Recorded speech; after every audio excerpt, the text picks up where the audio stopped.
So the first of our lightning talks, Chris will be going first. Of course, we all know the rules of this game. You keep to 5 minutes, and then at a certain point, we start getting increasingly more rude to get the person off stage. But Chris, I'm sure you'll keep to time, and this looks wonderful. Please, give us a warm welcome to Chris. Hi everybody, my name is Chris Lafra. I'm with JP Morgan. We were the original sponsor of NumFOCUS. We created NumFOCUS. No, we didn't create it. We just gave some money. And I was at the first Pydata, so I've been to a couple in the history of different locations, New York, but also Estonia, which was a memorable one for me. And this one is even better. I brought a snake like the one that the keynote speakers get. So I'm going to give this one to the best, or to the one lightning talk that I like the most, and not my own, because I don't want to bring it home. So whoever gives a lightning talk right now, you have a chance to win this one. So why are we doing this talk? Everybody deals with complexity in large Python applications. So what I will show you is a way to see inside the application, and then what you can do with it. This is how it actually works. So we instrument certain functions, so I detect them, and then I use monkey patching to replace them with extra logic that draws things in the browser. And with that, you get custom explanations, and you understand what is happening. So this is actually Athena. So this is the project I work on at JP Morgan. And this is an application. It says book a deal. So this is JP Morgan. This is like what we do. We book deals. So this is a market. We make money this way. So when you run this, let me run F5. So I have a REPL here as well that runs Python 3, very modern. And when I say F5, not that 5, this 5, here, function F5, fighting with my keyboard. It's currently running, so this program will run for a while. It's the first time I run it, so it has to include some modules and those dependencies. So eventually you will see in the picture that we load around like 5,000 modules. These are all the modules that we need to actually calculate a trade. So the first one is very expensive, but then the next ones will be faster, of course. So what this program does, we have instrumented some of the code. I saw you some Python rules there, Feynman rules. And they send commands now to the browser, and it's rendering here in JavaScript. So you can see the execution while it's going around. So I'll scroll around a bit.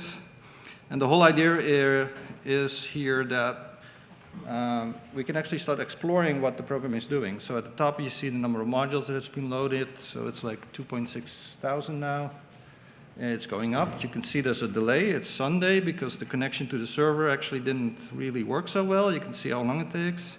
So let's zoom out a bit. You can see a big black space in the middle. That's where no CPU happened. So we're already learning some things here of the behavior. I can zoom in on this part here.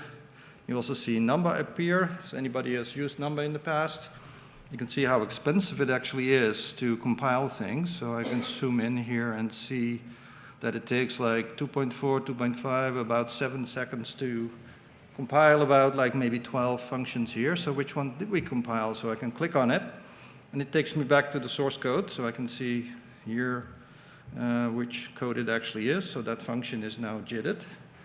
But the irony is that in my scenario, I'm not ever using this one, right? So now I found something that I can optimize in my application. I can say like, okay, let's get rid of these number things, and I can start solving a performance problem. So this is like very low level, but it allows you to navigate from the low level execution. I try to level up, like give you better abstraction so you can understand what's going on. And the goal is to use this in training scenarios where people want to learn what Athena is all about, but also for improving the optimization and reducing time spent in AWS and things like that. So Project Feynman is available on github.lafra. And once you're there, you can also check out my own page, chrislafra.com. I wrote a book, Communication for Engineers. You should all read it, get a copy. And thank you very much.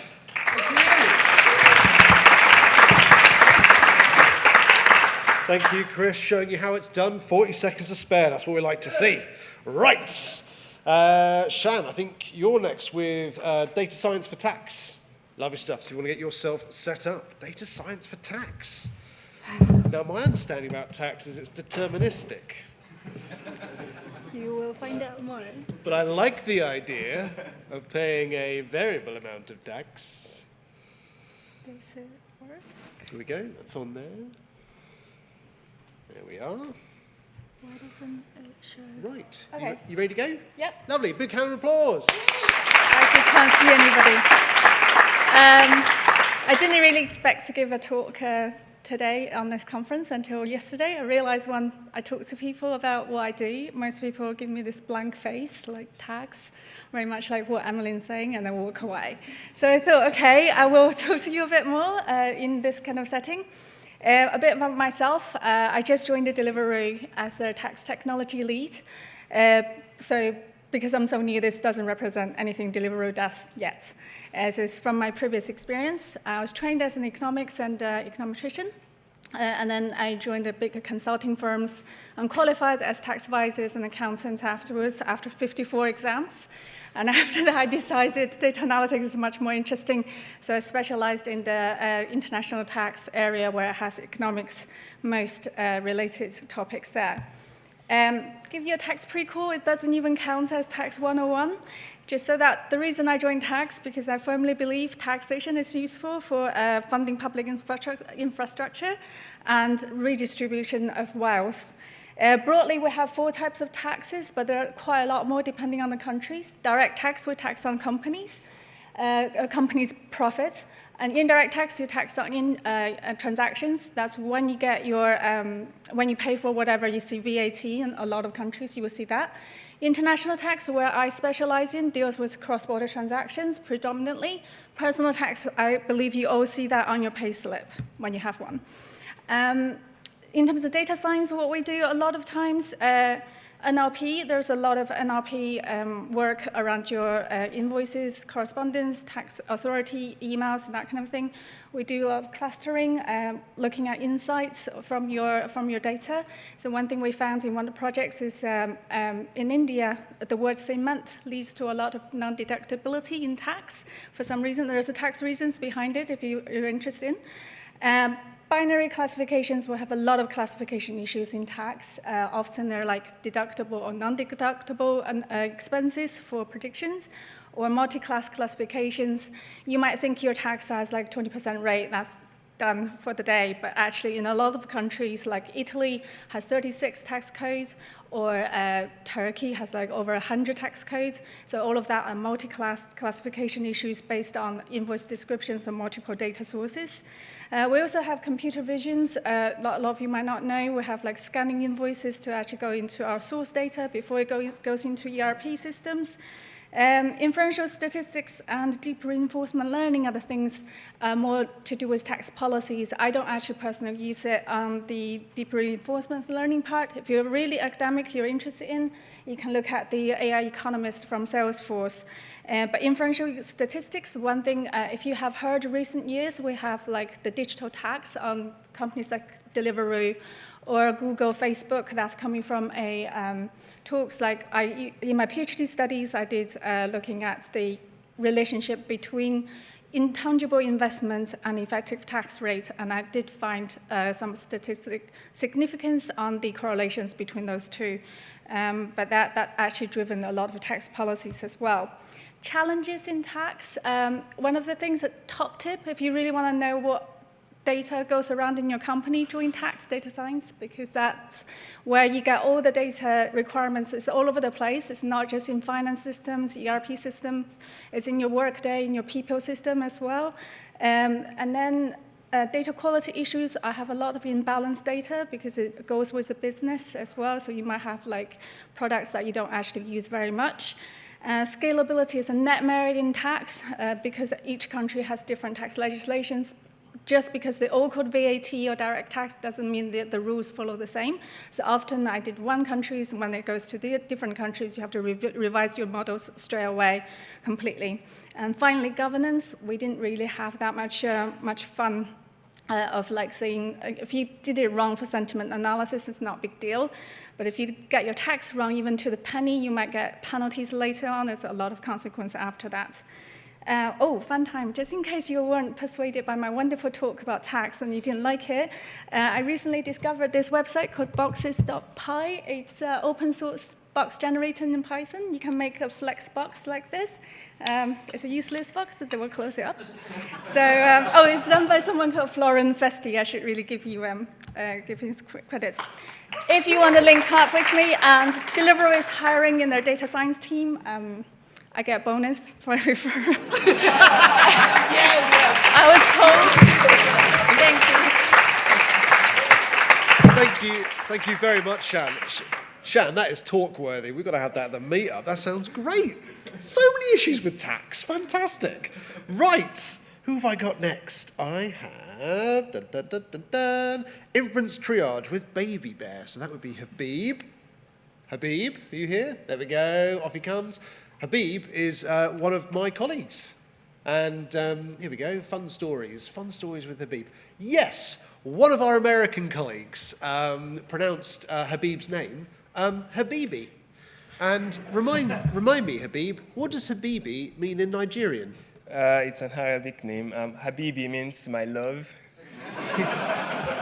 And that's why it's important to pronounce people's names properly.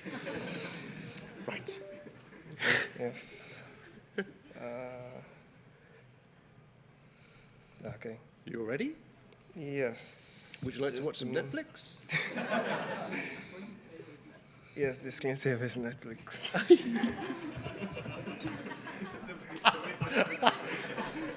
How does that help with procrastination at work? Yeah, I'm trying to just display the screen here quickly. Duplicate. Does this mean you can invoice Netflix now for sponsorship? This gets us into very difficult waters when it comes to sponsorship. This is why I have to say it is important to note that Netflix is in no way associated with the Pydata brand. Yes. Doesn't keep changes. Okay. Yeah? Right. There we go. Cool. Fantastic. All right, Habib, you have 5 minutes. Okay. Warm welcome. Way!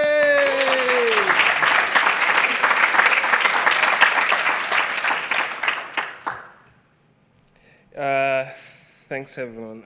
My name is Habib Shokweju. I'm a software engineer at Primer.ai, doing machine learning stuff. Basically, just want to talk about a cool idea that the applied research team came up with very recently. Nothing complicated. So we get to do lots of stuff with natural language processing and language models. And since language models are quite huge, in order to process your data, you need to pass it through those models. And they take time. They take lots of compute. When you get to deploy models that require, that serve lots of inputs from various customers, you can imagine how that could scale up pretty quickly, because now it takes time to provide your output to one user, and then this applies to multiple users as well. So basically, that just shows what the pros of using a large neural network is. Better results, increased confidence in your results. You're able to handle inputs with larger variation and more complexity as well. But the cons, they are slower to train and perform inference on. They require larger resources and they are costlier to deploy. So what's the idea? The idea here is you have 2 models where one is a very light model that can easily inference stuff without using lots of compute and taking a large amount of time. When you provide the input to your 2 models, it goes first into your smaller model, where your smaller model should be able to provide the results and the confidence. So if the confidence is beyond a certain threshold, you just stick with those results and decide that's your output. But if it is smaller than that threshold, you then pass it to the larger model. So the simple idea here is you can easily stick with passing your inputs directly to the smaller model without using lots of compute on the larger model and reducing the threshold, reducing the pressure and and what's the word again? Reducing the pressure and demand, yes, demand on your larger model.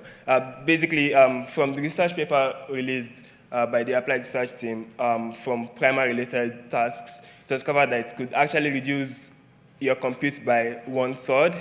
And this simple trick can easily help other machine learning teams across different companies as well to scale down on costs and inference time for their various tasks. So that's simply what I was looking to talk about.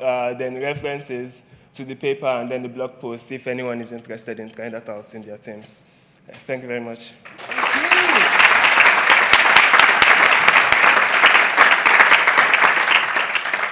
Thank you very much, Habib. Right, Gloria.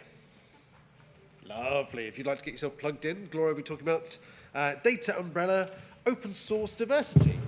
Lovely stuffs. Good.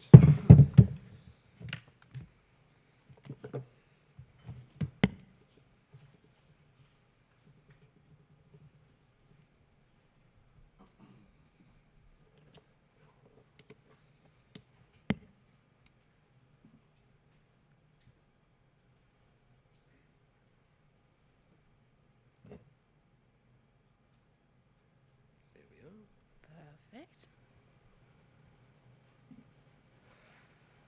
Great. Big round of applause.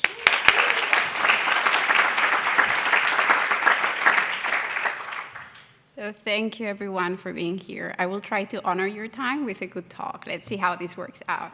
So I would like to present two topics I'm very passionate about. One is open source and this amazing group of people who donate their time to making our lives so much, much better. And then inclusiveness in tech, right? I would like to make that kind of my story and how I started contributing to open source, right? And this is not my first open source contribution, but it's the most recent one. So you see it's kind of like just 20 days ago. So essentially, I was for work looking at TF-IDF, and I realized that two things that should be the same kind of were not matching up, right? So then I went on Stack Overflow, I could not find an answer. I opened an issue on the scikit-learn repository. And one of the core contributors answered and said, actually, this is probably something we should have documented better, right? Why don't you kind of fix that and open a pull request, right? So the first time that somebody kind of said that to me, that was my reaction. Because you have to fork the repo, you have to install from source, you have to make sure that the merge test pass, and then you can. So I was like, of course I would like to help, but how, right? So here is a bit where I see Data Umbrella coming in, right? So what is Data Umbrella? So it's a community, simply a community for underrepresented persons in data science. It's a nonprofit organization. I think it has a great team. I'm not part of that core team, but I'm very passionate about the work they do, and that's why I wanted to promote them in these crowds, right? So what kind of stuff do they do? So for instance, they promote open source sprints, right? And I chose this one because, as you see, it's coming up pretty soon. There have been, I think, 3 talks in this conference about PyMC. So they organize these open source contribution sprints to actually lots of the libraries that are supported by the NumFOCUS project, right? And I think that if you have never contributed to an open source project, it's a fantastic way of getting into it because they are core developers from the libraries. They chose issues that are easier to get started with, and you have coaches that help you, right? And usually, you do pair programming, so they pair you up with people who might be at your level or a bit more advanced. So I think I love it both from a social perspective, having fun, but also you do something useful in so. If you want to take a picture of that, I think it's a very nice opportunity coming up soon. Now, they also have more events coming up soon, right? So they have this one on Wikipedia, serving the PyTorch models. And I think, and I put that picture, and the first, so I discovered Data Umbrella, or the first sprint I took in was in the LATAM one, for the scikit-learn improving documentation and so on. And I put a picture in a hospital, right? Because I think that's one of the things I would like to highlight about diversity, that sometimes we think about diversity in some dimensions that are visible, like, for instance, race, or even when we think about disability, we think about disability in ways that's visible, right? And what I liked about Data Umbrella is that they also put a lot of emphasis on diversity that you might not see, right? You might be talking to a person who has an autoimmune disease, but unless that person tells you, you would never know, right? Or you might also think in diversity in terms of countries, like how many CEOs do you know that don't come from like a Western European country or don't come from Canada and the US, right? So I think it's an initiative that combines two things that I think are truly beautiful, right? So here are ways you can stay up to what they organize, right? So the message I want to convey is if you want to get started with open source, I think this group of people is a fantastic way to do so. And other stuff you can check out is their YouTube channel. They have already done lots of tutorials, so you can just check it out. They have also playlists on things that are not strictly like data science libraries. So I found, for instance, very good the career advice ones. What else? Career advice one. You can sign up for a monthly newsletter. And here you see a bit kind of the things that, so for instance, they also cover AI ethics and burnout. I think especially burnout it's a very interesting topic that I think they do an excellent work also on that, right? So yeah, that's it from my side. I just want to put again that slide. And if you want to stay in touch with me, I will be 2 weeks in London, and I would love to have friends to hang out. I'm definitely going to the Pride, so yeah, just talk to me.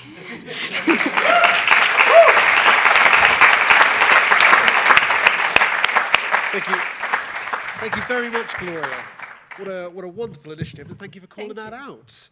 Lovely. Who have I got next? Right. I apologise to the next speaker because I'm going to probably butcher your name.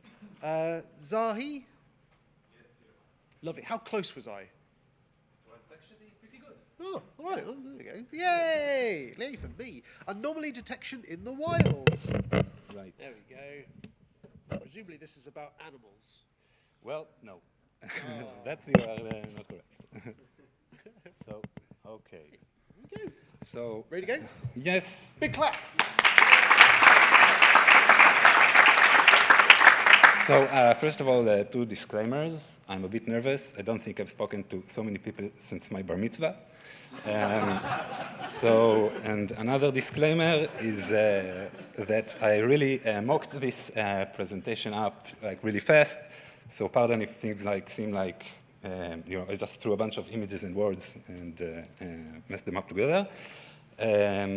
This is actually the best slide in my presentation. Everything just goes downhill from here. So first of all, who I am, my name is Tzachi Fleischer. I'm leading the detection team at the data science group at Anodot. What we are doing at Anodot is autonomous business monitoring and an anomaly as a service. Basically, what this means is that customers send us data points that measure different aspects of their system. And we get this as a time series, and we model it and find anomalies as the data comes in. We analyze over 100 million matrix, so we need to be really fast when we model stuff and really efficient in all our algorithms. Okay, so what do we do when we basically try to detect anomalies? So what we do is try to predict a distribution for the next data point that we received from the client. And so what we create is a baseline. You can see it here. We have an upper bound and a lower bound where we allow the metric to be.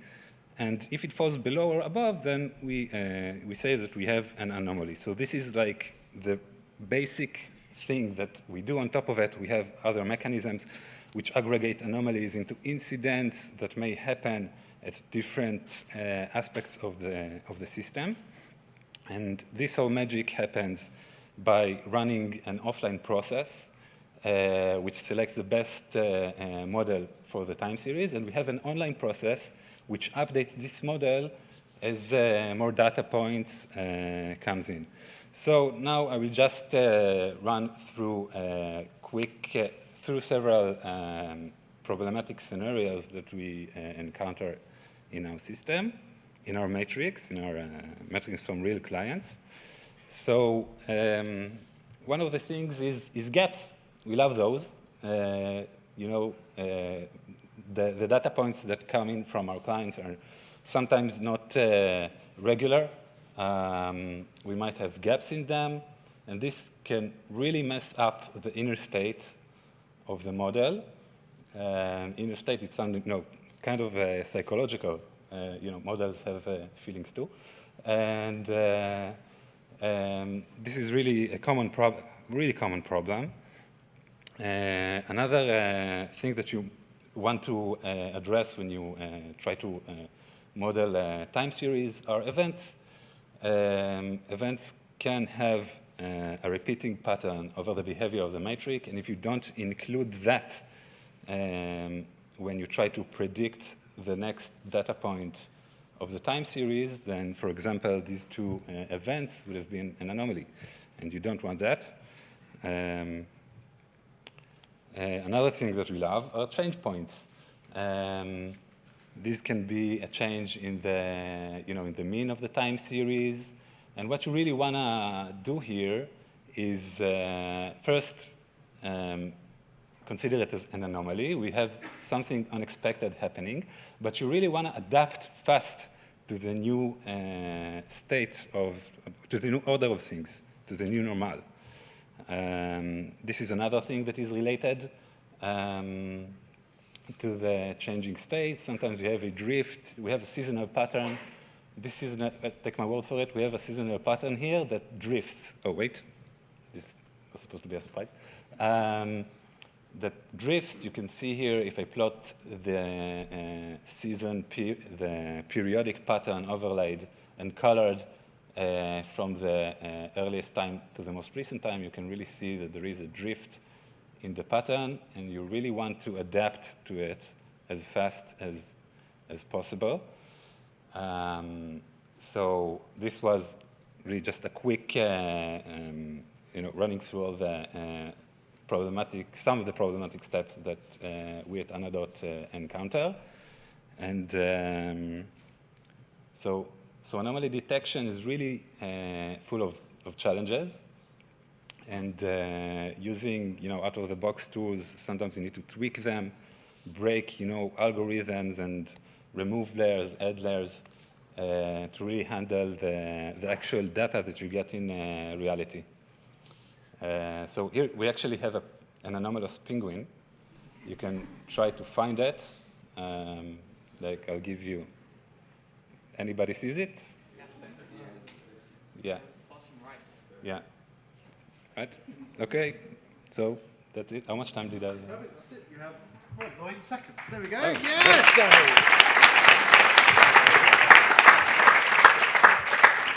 Perfect. There we are. Well-organized lightning talkers. Right, Raphael, I have you next.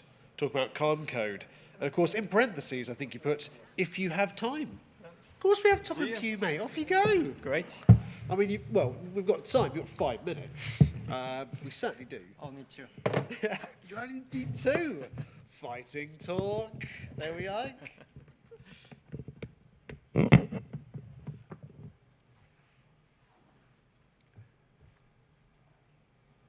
Lovely stuff. There we are. Round of applause. Thank you. Promise I won't talk about Conda this time. So I just wanted to quickly take the time to, I'm not affiliated to this website, I'm just a user. It's really great resource to go kind of once you pass the beginner's phase in Python and Pydata tools, and you want to learn how to kind of become intermediate and then expert. I really love this website, which covers kind of loads of libraries that were presented today and loads of others too. So as you see here, they have today 86 courses. There's also the newsletter you can subscribe to, and every time there's new courses, they update it, and yeah, they have it over loads of different subjects, some Python toolings, and also some like how to build a package, how to test documentation, but also some data tools like visualizations or libraries like Dirty Cat. And it's really well done. There's short videos you can go through, and then there's always some code you can copy and use. And yeah, it's just short. Yeah, that's all I have to say. Short recommendation. It's really a great resource, and yeah, you should check it out. That's it. Thank you very much, Raphael. I have a sneaking suspicion Khan Code is the brainchild of Vincent Varmadama, who does the Amsterdam, Pydata. There we go. Right, Antonio, you're next. Now, of course, Antonio, I'm going to read this out as intended because you've done it in all caps. So, are all data scientists going to lose their jobs due to ridiculously large pre-trained models like GPT-3? So clearly you're looking to start a fight. It's against the code of conduct and I cannot possibly sanction the talk, but you will have 5 minutes because, well, yeah. You ready? Yeah. Brilliant. Big round of applause.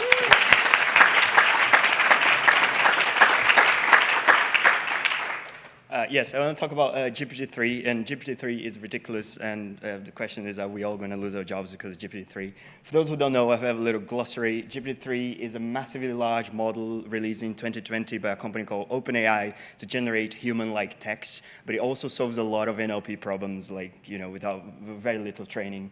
And OpenAI, despite its name, did not release the model opening, so you have to pay to use it if you go there. And the second part of the glossary, if you're not from the UK, the word ridiculous might mean good or bad, which is an ambiguity that I cannot understand. So yeah, what can you do with the GPT-3? You can import that OpenAI, and then you can say, you know, this is a token, and you can ask it to complete a text. You say, you know, roses are red, violets are, and it's going to say blue, and it's going to tell you a very nice, you know, second line as well.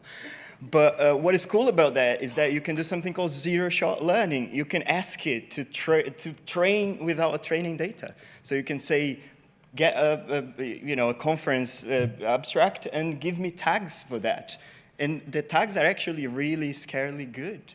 And you know, let's try in another talk, nice tutorial about Dask, and even put hashtags, which I don't know why, but you know, it's really good tags.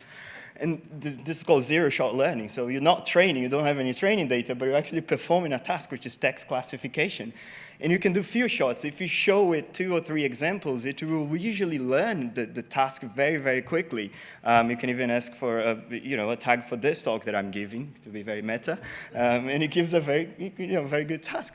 And even more scarily, you can write a doc string and you can say, can you build a Keras model to classify texts in 10 groups?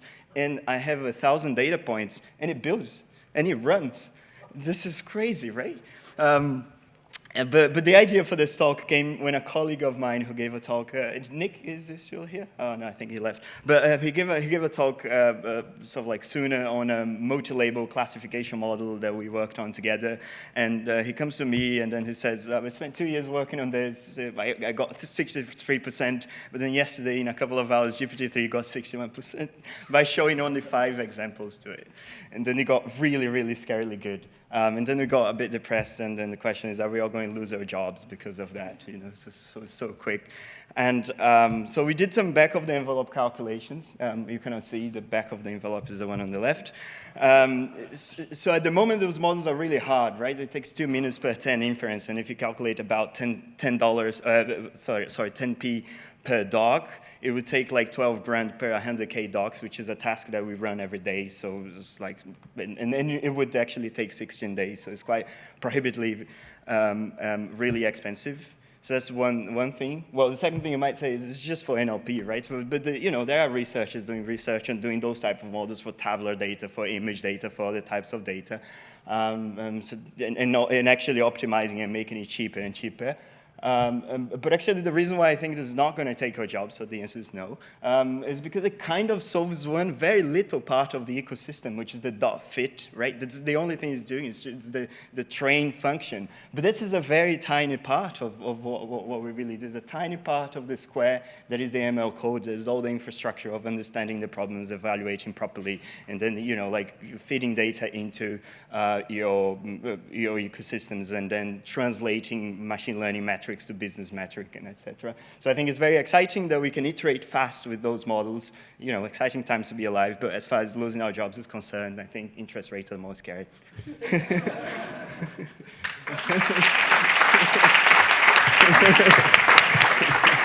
you very much, Antonio. Wonderful stuff. Right, Juan, you're up next with the impenetrable Untitled 2. It could be anything.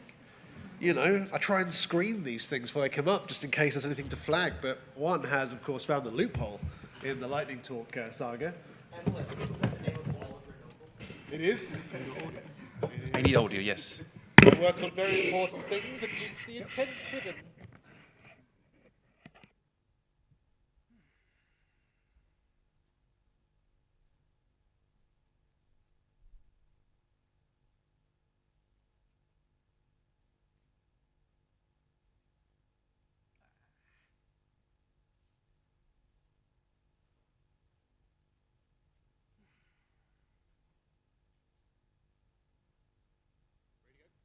Lovely stuff. Big round of applause.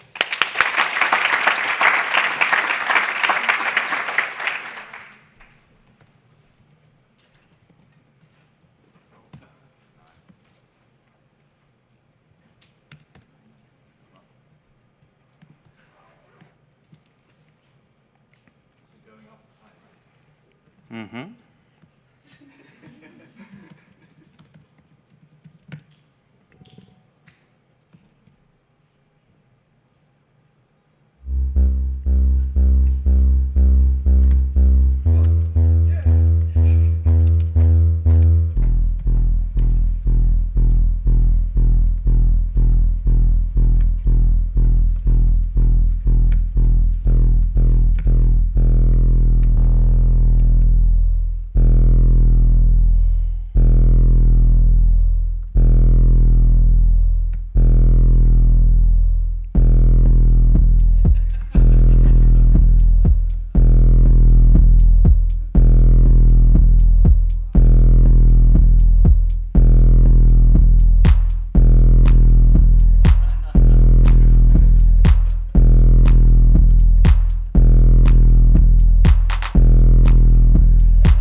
Yeah, so following that... What? Dear me. It's about as good as it gets. Adam, Python squared in a multi-page app. Yeah, no. The only thing I'm going to take away from that is that there was no talking, so that doesn't count No, as a lightning you're talk. quite right.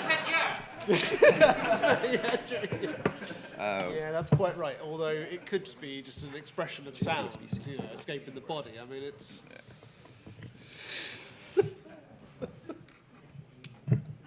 Okay, let's try. Oh.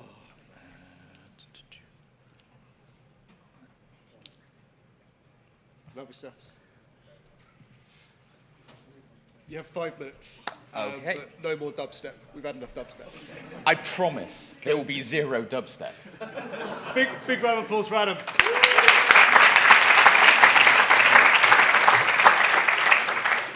Yeah, this is now a good last talk. So anybody who's met me before knows that I like to pitch in lightning talks, and I like to live dangerously. So I've decided to do something I've never done before, which is I'm giving a presentation in a live-coded app. So if this breaks, it is all my fault.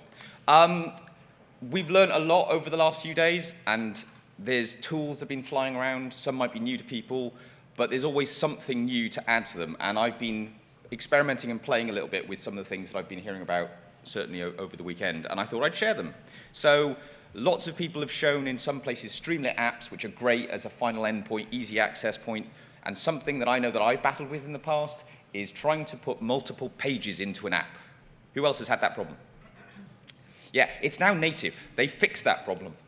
Literally by setting up the structure like that of your code, I've stolen it from their web page, literally gives me this multi-page app by structuring the code, putting files in, and it will render each one as you jump to it. Now, that's all well and good, but this is running on localhost. This is me running it here. So great that I've gone and put web links on it, but how on earth would any of you have access to it? Well, recently I had this problem, and I discovered through Google ngrok. So this is just a simple function at the top, which cubes a selected number. But if anybody who has a laptop or device open, preferably not using Safari, because I don't think it works very well on Safari, but it does work in Chrome, I believe. If you go to that web address, you will log into my app running on my machine right now. Now, I'll leave it. It's just bit.ly/pydata-ngrok. This is me screenshotting from their web pages. You just download the binary for your specific system. You can create a free account, free tier. There's a little bit of ngrok magic that has to go on where you copy and paste your configuration token, and then you fire it up, tell it what port and what protocol you want to accept, and you get a little terminal piece which gives you the address which I've hidden behind bit.ly at the moment. But in theory, that means that anybody here can now access and test out my app. So if you're sharing stuff where you just need somebody, a customer or somebody to have a quick go with something, rather than you having to push it all the way up into a cloud or onto a full web server, you've got an easy way to test web application style stuff out. So anybody had a chance to try the link? Yeah. Yep, you got it working? Great. You can even change the theme. You can do whatever you want on there at the moment. I will be turning it off at the end of this talk in case, and I'm not supporting them at the level of, I don't know if there are horrific security vulnerabilities in here. You can password protect things, but go and read the documentation and look at it for yourselves. The final thing I was really curious about, having seen PyScript and talking about Python in the browser, is could I run Python inside of Python? So this is what I have here. This is me doing a very James Powell style thing, I think.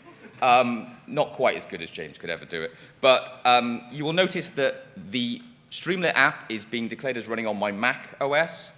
And then what I've actually got is I've embedded inside the Streamlit app PyScript, and it's running its own check of what platform it's running, and you can see a different version of Python is actually in operation in that one cell there.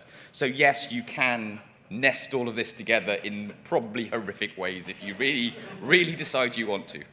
And if anybody's interested in finding out more about me, I'm a data scientist and recovering astrophysicist, and you can find me on Twitter and LinkedIn there. Thank you very much, Adam. Lovely stuffs. And of course, last but by no means least, James Powell is doing you're doing a follow-up lightning talk. I'm doing a follow-up lightning talk. And the talk is called Inconsistent but Not Incoherent. So of course, if you missed James' wonderful rendition of Coherent but the other way around. yeah, there we go. There was one yesterday that he did, so here we go. It's a two-parter. It's a lightning talk in 2 parts. Love it. What more could you ask for? Let's see if we can get this up on the screen. Kind of feels like it's cheating, taking 10 minutes, but... Oh, there we go. Well, you know what? I figured that next year, more of you need to sign up for lightning talks, and to really motivate you, I'll motivate you with this threat. Watch my lightning talk. There we go. There you go. Motivate with threats. Exactly. Big round of applause.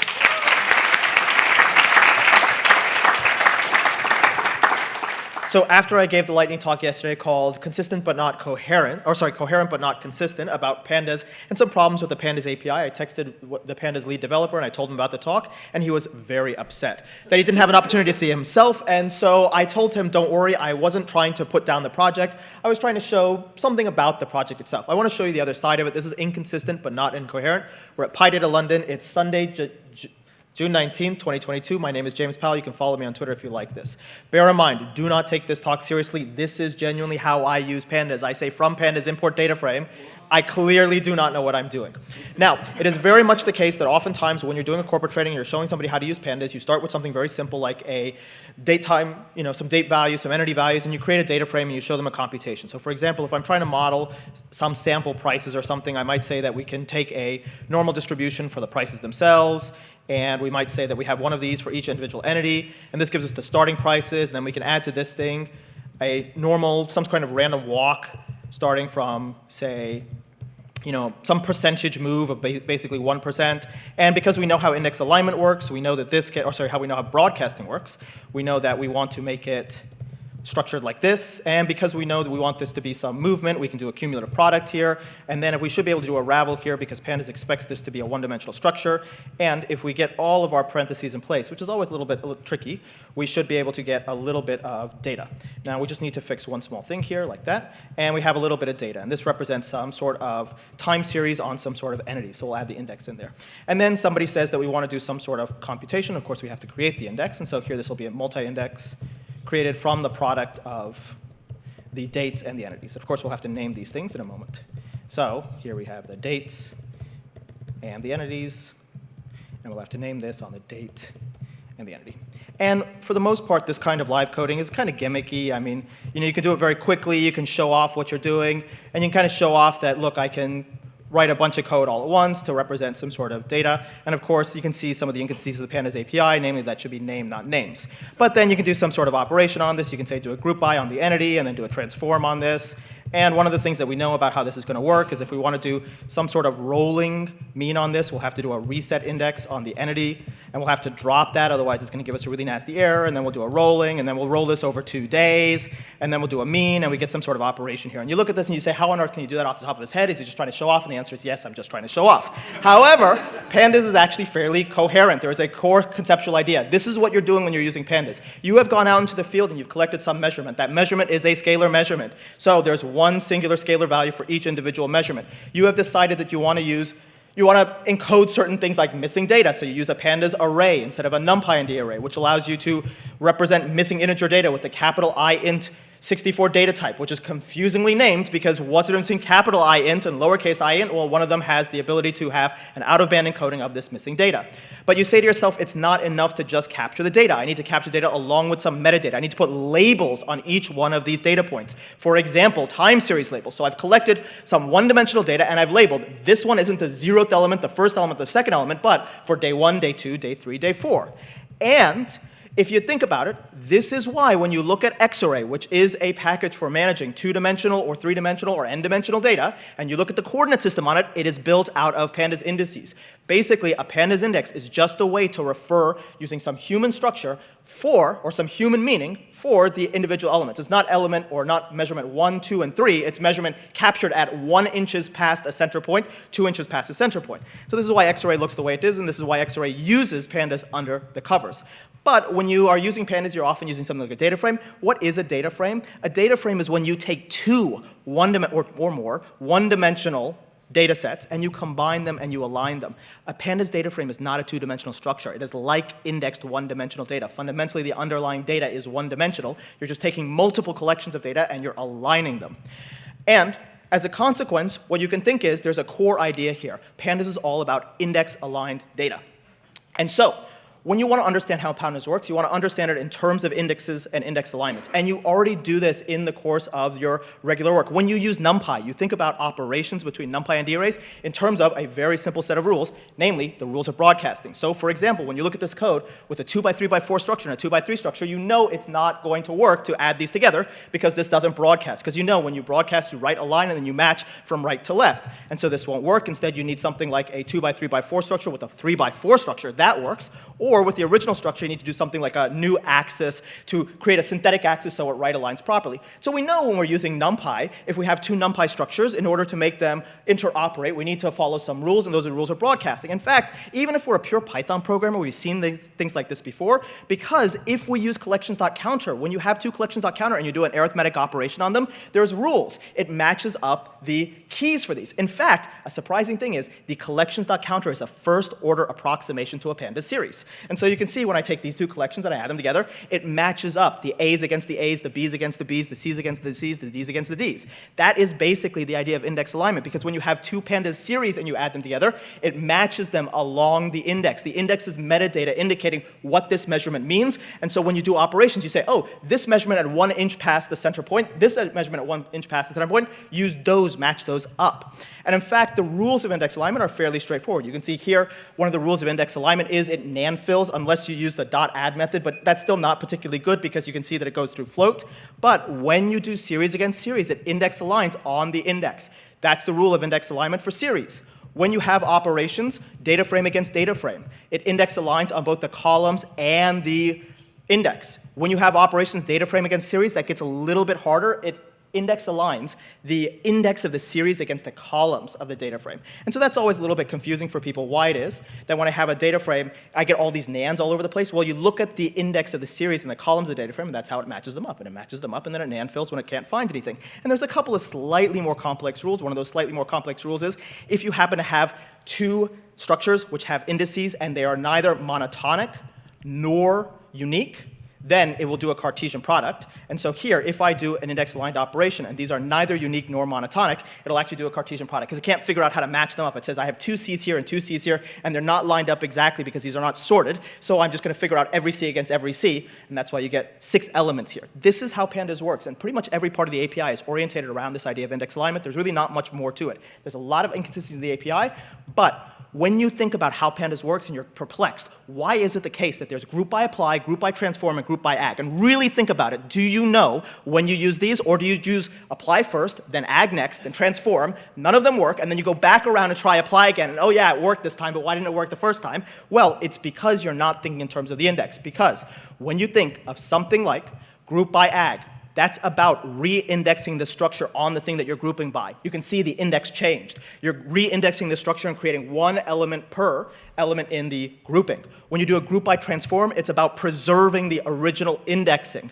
That's why you can see the original indexing of the structure and the new indexing is the same. And when you do a group by apply, there are no rules associated with it, which is why when you do group by apply, you get an extra layer on that index, because otherwise you wouldn't be able to identify which of these calculations resulted from which of the grouping operations. All of pandas actually makes sense. It is a quite coherently designed API. It's just remarkably inconsistent in terms of small little details. And so, when you go back to work and you use pandas, here's what I want you to do. Complain on Stack Overflow, complain on GitHub. You're going to do that anyway, but in the back of your mind, think a little bit about index. Thank you so much.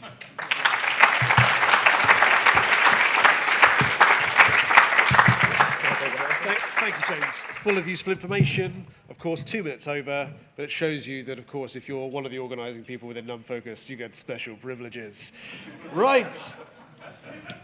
So I'm not going to keep you much longer than we are billed, as it is Sunday and it is time to go home. I'm going to quickly go through some closing notes, which is largely just to say thank you to all the people that make this thing happen. So, of course, thank you to our sponsors. In particular, thank you to Optiva, Tesco and Anaconda as, oh, hello, there we go, as our diamond level sponsors. And of course, Man AHL, who they sponsor the conference and they sponsor us for every single meetup that we have done for the past 6 or 7 years. So they are deep. They're in deep with the sponsorship with us. Thank you ever so much for all of our sponsors here for making this event such a useful commercial success.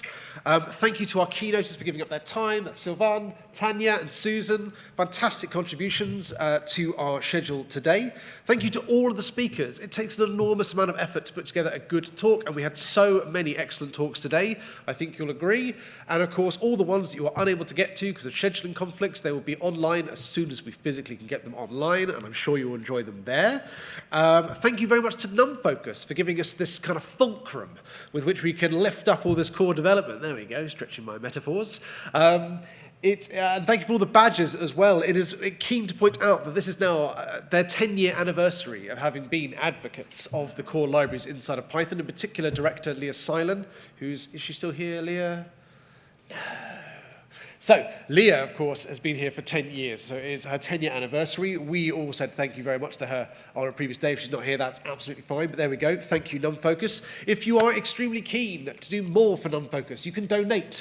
It is the biggest source of funding for NumFOCUS. These events actually are do 3 things. They help raise money. Pydata London is a profitable event in the sense that all the money goes to NumFOCUS. It helps us to educate the community and provide that place where we can include people for the purposes of diversity. So, of course, there is that QR code there. Do feel free to make donations to them. Thank you to our volunteers. Thank you to all of them earlier. These are people who've sacrificed their entire weekend to be here with you. A lot of them had not done this before, so you've got that added bonus that they are probably a bit scared of being thrown in a room and run a room, but they do it perfectly. Thank you ever so much for making this thing flow. Thank you very much to our childcare. I don't know how many people, did anyone here use the childcare? They've probably taken the kids home by now.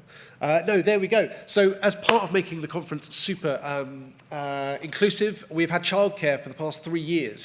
What we try and do is shout this out as much as possible because conferences having childcare is sadly and shamefully not a common thing. It is remarkably easy to set up, and we are very grateful to Care Relief, who are really straightforward to hire in to do that. So if you are hosting a conference, you want to provide childcare, do talk to us about that. Thank you very much to our AV team. If you want to stand up, kneel away, there we go.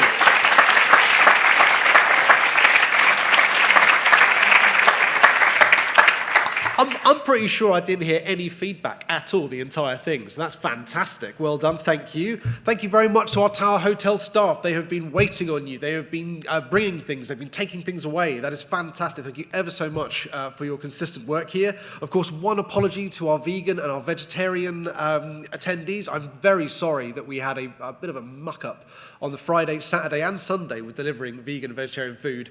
We have noted this, and we will improve it next time. We also improved the labelling. So sorry to those who have allergies and possibly found it very stressful and difficult that things weren't properly noted on those. We are aware of that, and we will fix it for next year. Thank you to our wonderful photographer. This is partly how we pay.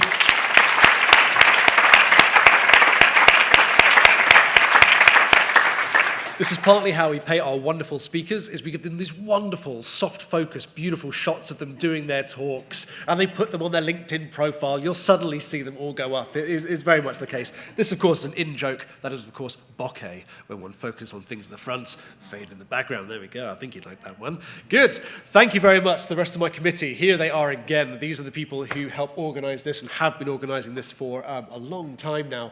So thank you very much to all of them for reviewing talks, for getting T-shirts in, ordering rubber ducks with logos on, getting logos put together so they'll fit on mugs and T-shirts and things like that. Yeah, it's impossible to do without people giving up their time to make it happen. And of course, that is the kind of the tail end of my thank yous. Of course, this is just the beginning of your Pydata journey. If this is the first time you've been with us, we have a meetup we run every single month, and we're restarting it. We had our first one a month ago. It's the first Tuesday of every month. So do look at this meetup page. You can find it on meetup.com. If you'd like to speak, if you weren't able to get on the conference series, there is always the chance to speak at the meetup. We have about 300 people every month. We run a conference every month. And you can come along and you can talk to your peers, and it's a fantastic way of giving back to the community and meeting people. If you'd like to submit a talk, there is a QR code there, or of course, just Google for it for submit a talk. It's a little Google form. And of course, it's never goodbye. It's very much a see you soon, because we will see you at the next one. We will see you at the meetups. We will see you in your contributions. So yeah, not a goodbye. It's a auf Wiedersehen. And yes, safe travels home to all the various places you've come from, and thank you for making this such a wonderful event.